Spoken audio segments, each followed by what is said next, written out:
أعوذ بالله من الشيطان الرجيم. بسم الله الرحمن الرحيم.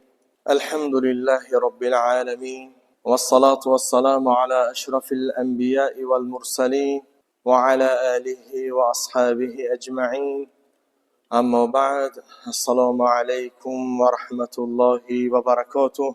برادران گرامی، نمازگزاران محترم، اولا از خداوند عز وجل دعا میکنم که و این دعا از جانب پیغمبر و دین ما و شما یک تعلیمات هست که انسان همیشه باید با دعا باشد، زیرا رسول اکرم صلی الله علیه و سلم میفرماید الدعاء مخ العباده، دعا چی است؟ مغز عبادت هست. و ما و شما امروز مهمان خانه خدا هستیم و دعا میکنیم، دست میبرداریم پیش پروردگار که الله مهربان همه ما و شما را توفیق بندگی و ایمان کامل و این روز جمعه را مبارک و با برکت بگرداند و خداوند عز و جل اون همه قدم هایی که به سوی خانهش آمدید رنجه فرموده، پروردگار اجر و پاداش را در نامه اعمالتان کتابت بفرماید و خداوند عزیز و کریم توانا همه ما و شما را به عبادت کردن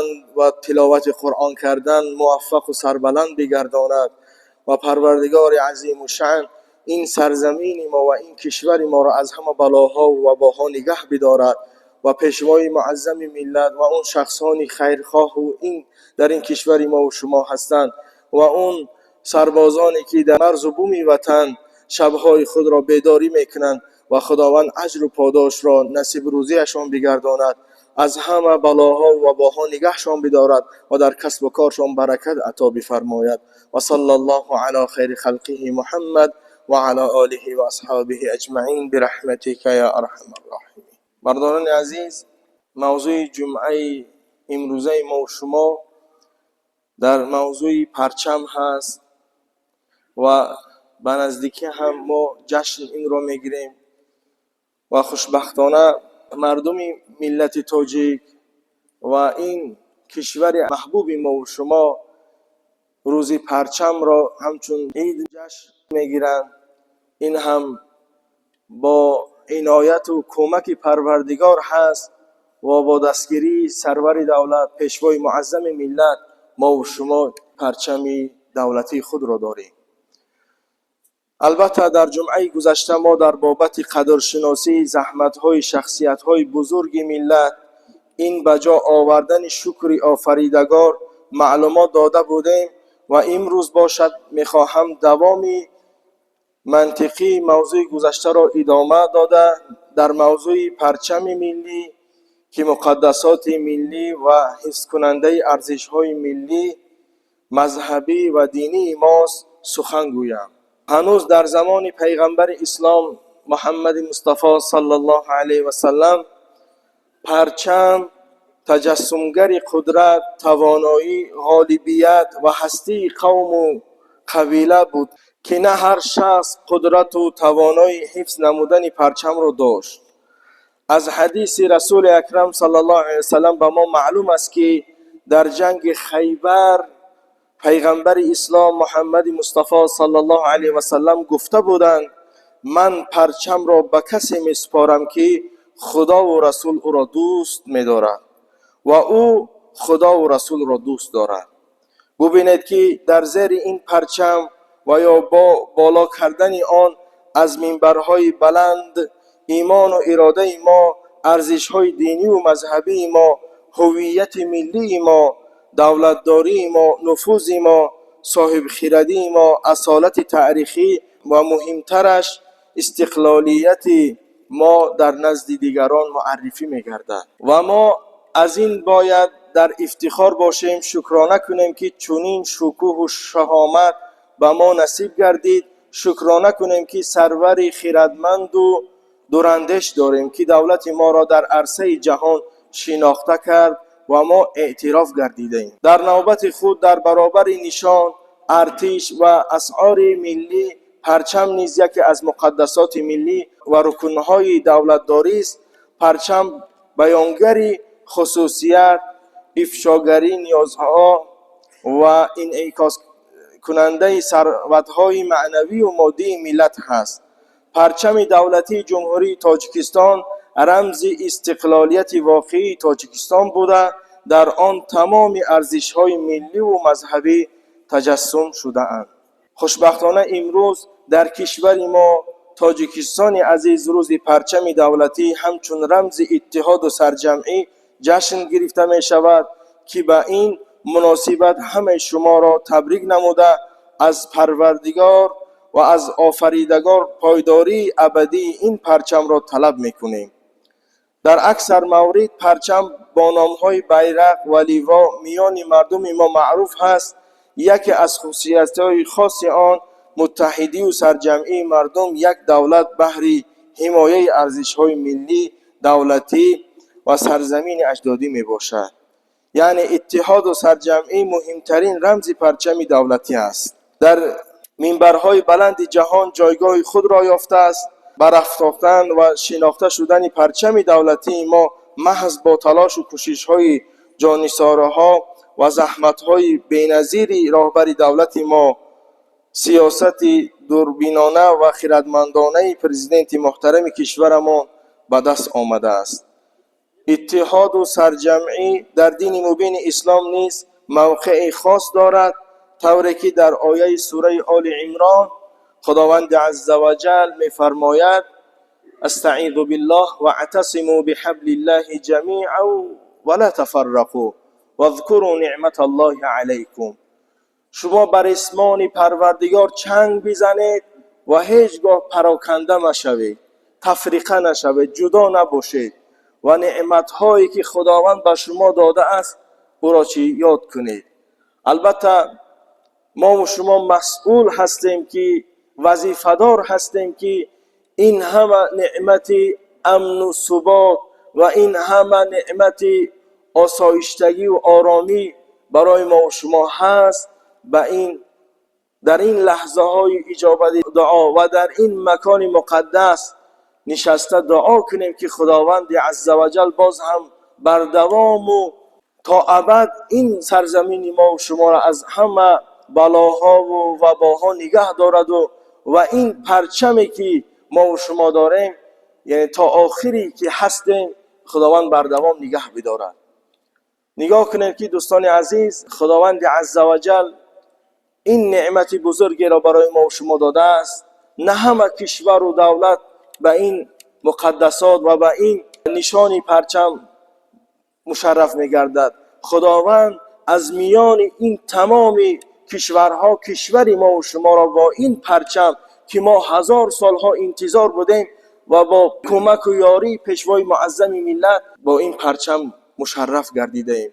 شکرگزاری کنیم و با همین زبانی که خداوند عزوجل برای ما این نعمت زبان را داده است ذکر یاد پروردگار کنیم و دعای نیک گوینده باشیم. این مکان مقدس هست، یکی از خانه های پروردگار هست.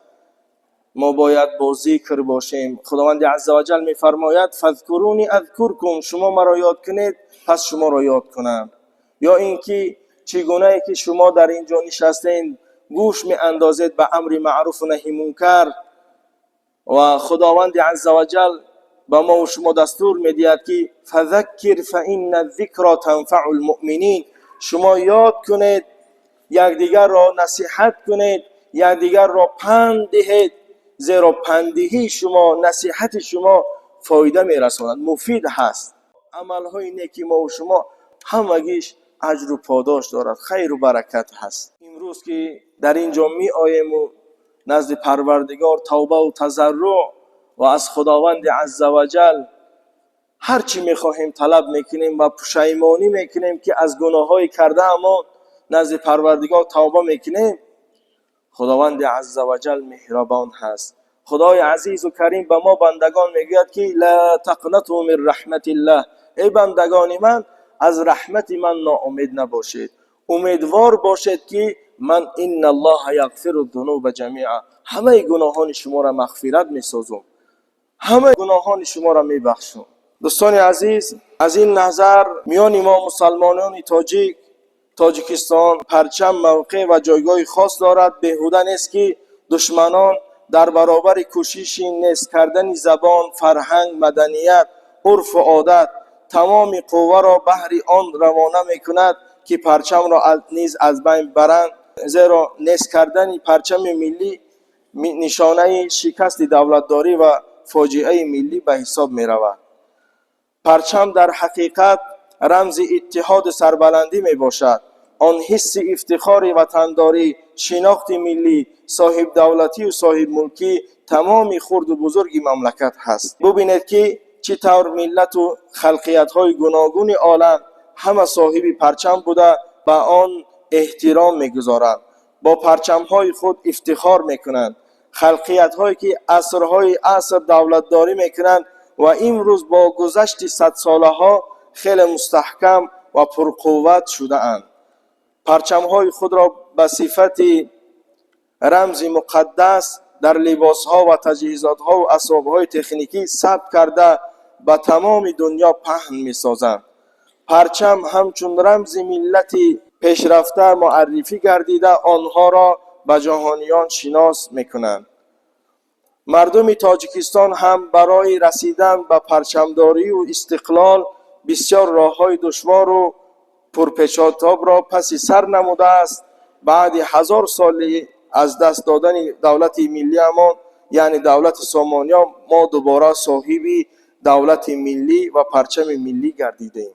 در دوره اتحاد شوروی تاجیکستان ما هم پرچم خود را داشت، اما در آن دوره آن شکوه و شهامت را که پرچم ملی ما امروز دارد افاده نمی‌کرد. تاجیکستان به کجایی که سفر نمی‌کردند یا در کدام مسابقه بین الخلقی که برآمد نمی‌کردند پرچم شوروی را نمایندگی داشتند. امروز باشد پرچم ما تاجیکستان در تمام دنیا تنها نشانه سرزمین تاجیکان و خلقهای تاجیکستان هست. امروز پرچم ملی در تربیت نسل نورس بلند برداشتن روحیه آنها، مخصوصا حس وطندوستی آنها، افتخار از وطن و ملت تأثیر بزرگ دارد. وقتی که یک ورزشگر تاجیک در مسابقه های بین الخلقی پیروز می شود و با افتخار او پرچم تاجیکستان بالا برداشته می شود، دل ما از شادی لبریز می گردد. خرد و بزرگ، پیر و جوان، زن و مرد اشک شادی می ریزند. خوشبختانه فرزندان ملت تاجیک با این یا آن کسب و هنر خود از منبرهای بلند جهان غالبیت خود را محض بالا کردن پرچم ملت و دولت خود به همگان اعلام میکنند. با دیدن این منظره هر یک تاجیکی با آر و ناموس که ذره اگر در رگ و خونش احساس افتخار ملی داشته باشد برابری قهرمان ما شادی میکنند. این حالت ما را وادار می‌سازد که در جاده زندگی هر یکی ما پرچم بردار اولاد خود و دولت و ملت خود باشیم. یگانگی، اتحاد و سرجمعی، یک پارچگی، صلح و ثبات کشور و پرچم آن را مردانه حفظ کنیم. اگر لازم شود در این راه جان خود را دریغ نداریم، زیرا احترام به وطن و احترام مقدسات آن از جمله پرچم سرچشمه میگیرد. این مصرع ماندگار معلم اخلاق شیخ سعدی باید شعار همیشگی هر یک صاحب وطن باشد. آن نه من باشم که روزی جنگ بینی پشت من.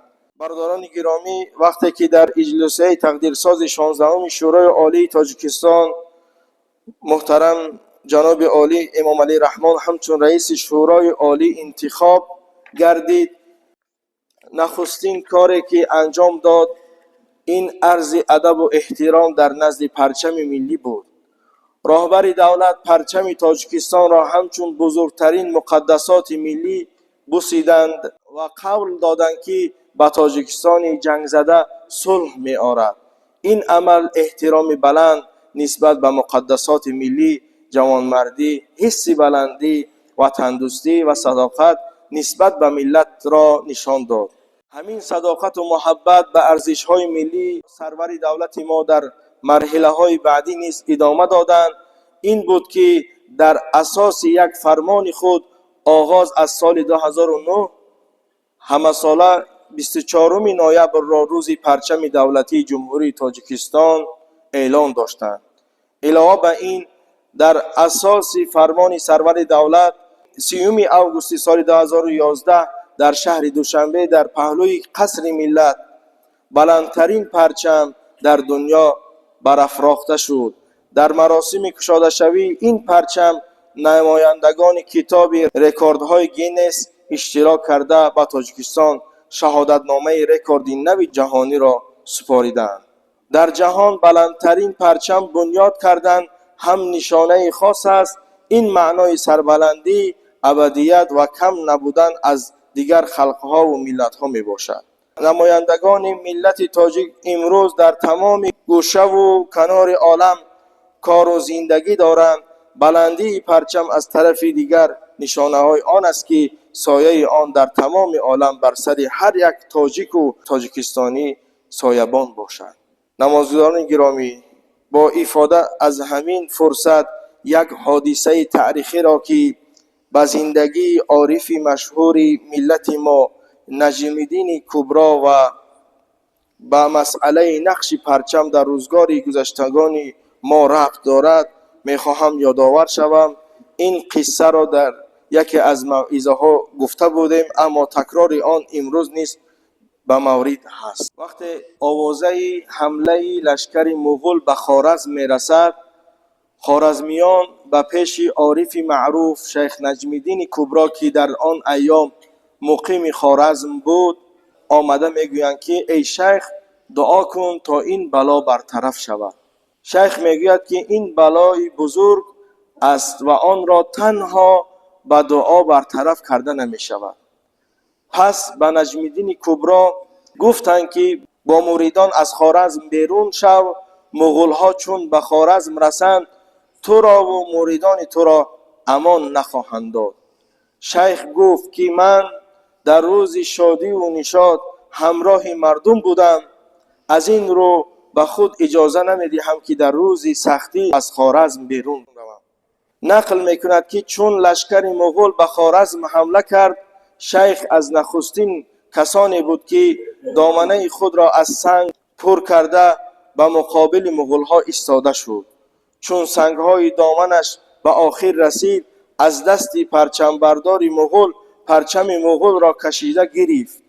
لشکر انبوه مغول به شیخ هجوم کرده او را کشتند و 7 سرباز مغول به دشواری پنجه شیخ شهید را باز کرده پرچم خود را بیرون آوردند.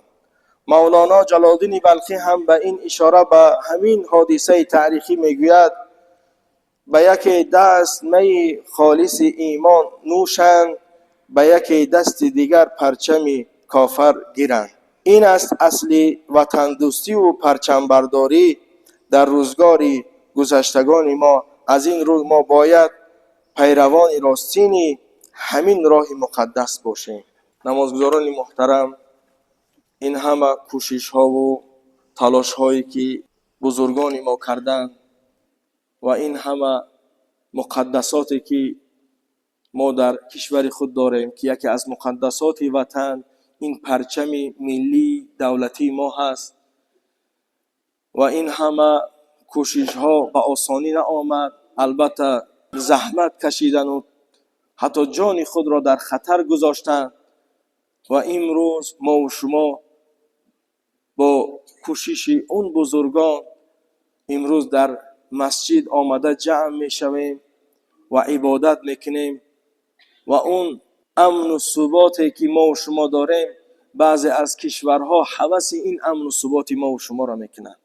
باید شکرگزار از پروردگار باشیم و دعا کنیم که خداوند عزوجل همیشه این امن و ثبات ما و شما را بر دوام و مستحکم بگرداند. درست است که ما در روایت میخوانیم رسول اکرم پیغمبر نازنین صلی الله علیه و سلم میفرماید من اصبح منکم آمنا فی سربه، هر کسی که وقتی که از خانه‌اش از جاگه خوابش وقتی که میخیزد خانه‌اش تنج و آرام هست، آرامی و آسایشتگی در خانه‌اش هست. بسیار پیغمبر خدا تأکید میکنند که این نعمت بزرگی هست که الحمدلله ما و شما هر صبح وقتی که از جاگه میخیزیم این نعمت برای ما و شما هست. در خانه ما و شما تنجی هست، آرامش هست. دوم در بدن انسان سالمی باشد. خداوند را شکرگزاری میکنیم که ما و شما را سالم و بردوام نگه داشت و امروز آمدیم و نزد پروردگار نماز جمعه میگذاریم.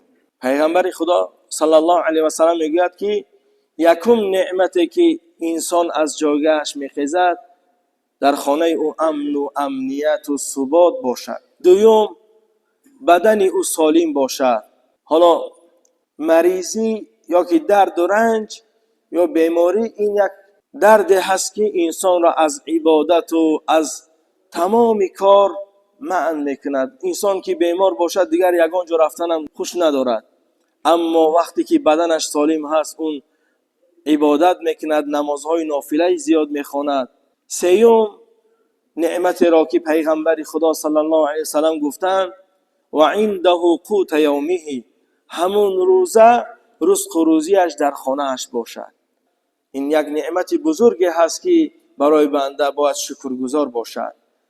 و در دوام حدیث رسول اکرم صلی الله علیه وسلم میگوید که فکأنما حیزت له الدنیا، گویا که خداوند دنیا را برای این بنده داده است. نفری که نابینا هست یا که دست ندارد، نفری با اون پرسان کن که از خدا چی میخواهی، نمیگوید که مال و ثروت و دنیا و حتی خانه بدوایمه، بلکه چی میگوید چشم بینا میخواهم از پروردگار، یا اینکه دستی سالم میخواهم، یا دو پای میخواهم که خانه خدا بروم، پیش پروردگار طاعت و بندگی کنم. این هوس ها و این دعاها را اون نفری که محروم هست میخواهد. اما ما و شما این نعمت ها را داریم، به قدر این نعمت ها برسیم، به قدر این نعمت های الهی برسیم و شکرگزار باشیم و خداوند عزوجل ما و شما را دوست داشت، نعمتش را ارزانی کرد.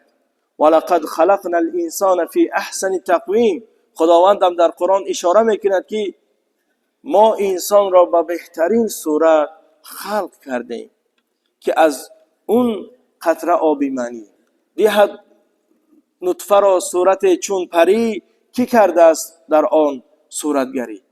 یعنی این صورتهای ما و شما هست، این خدا خلق کرده است. و همه ما و شما دو چشم بینا و دو گوش شنوا و اون زبان گویا و همه این نعمت ها را داریم و باید شکرگزار باشیم و چقدر عبادت قلبی، عبادتی که بدیل میکنیم زیاد داشته باشیم. زیرا از همه عبادت ها به چند نوع تقسیم می شود. عبادت مالی هست که انسان زکات میدهد، خیر میکند، صدقه میکند. عبادت هست که انسان به زبان ذکر پروردگار میکند، تسبیح میگوید. عبادت قلبی دلی هست که انسان یاد پروردگار میکند. و این عبادت، همه اون عبادت نوعهای دیگر رو گفتیم، همش باز میگردد به عبادت قلبی میآید. ما و شما این نعمت امن و ثبات که داریم باید عبادت قلبی امان را زیاد بکنیم. عبادت قلبی اولا باید در اون اخلاص و نیت درست داشته باشیم. اخلاص چی است؟ یعنی در اون یگان چی آمیخته نباشد، ریاکاری نباشد. وقتی که ما و شما خانه خدا آمدیم نگوییم که فلانی ما را ببیند و یا که ما یک کس برای ما رحمت. یعنی ما عبادت میکنیم در اینجا به خاطر خدا میکنیم، خدا از ما و شما راضی باشد. این را اخلاص میگوید. زیرا خداوند در قرآن میفرماید و ما امروا الا لیعبدوا الله مخلصین، ما شما را امر نکردیم مگر این که ما را عبادت کنید با اخلاص.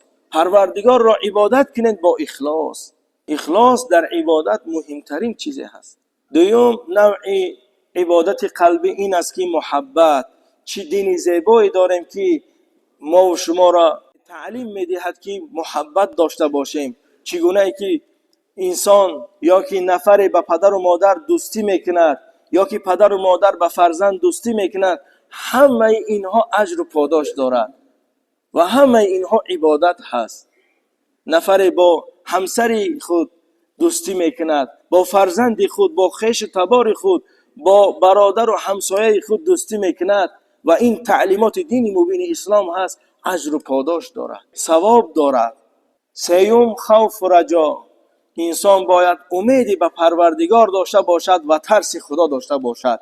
این هم یکی از نوعی عبادت قلبی هست. امید کند که این قدر گناهان و این قدر خطاها را به جز پروردگار دیگر هیچ کس نمیبخشد. یعنی ما پیش پروردگار چیکار کنم؟ بخشش طلب کنم، از خدا ناامید نباشد. اگرچه اون خطایی که بین انسان با خدا میکند اون از پروردگار طلب کند. حالا اگر نفری از برادر خود قرضدار هست یا خطایی میکند، عذرخواهی باید از برادر و بندگان خدا کند.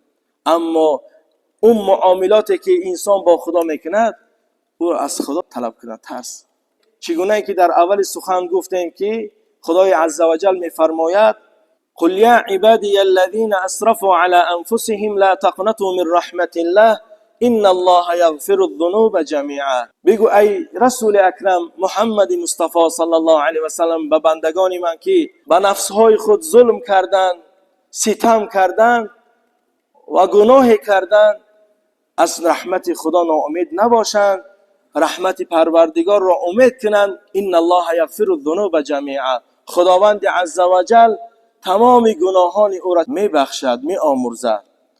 خداوند عزوجل تمام گناهان اون بنده را میآمرزد. خدای عزوجل چنان مهربان هست با بندگانش که تمام اگر از زمین تا آسمان گناه داشته باشد نزد پروردگار توبه کند، خدای عزوجل گناه بنده را میآمرزد. چهارم نوع عبادت قلبی این توکل هست، توکل کردن به خدا. زیرا خداوند عزوجل میگوید که و من یتوکل علی الله فهو حسبه، هر کسی که به پروردگار توکل کننده هست خداوند کفایت کننده او هست. هر کاری را که انسان قدرت توانایی ندارد به خدا توکل کنه، الله او را چیز بسنده هست. دعا میکنه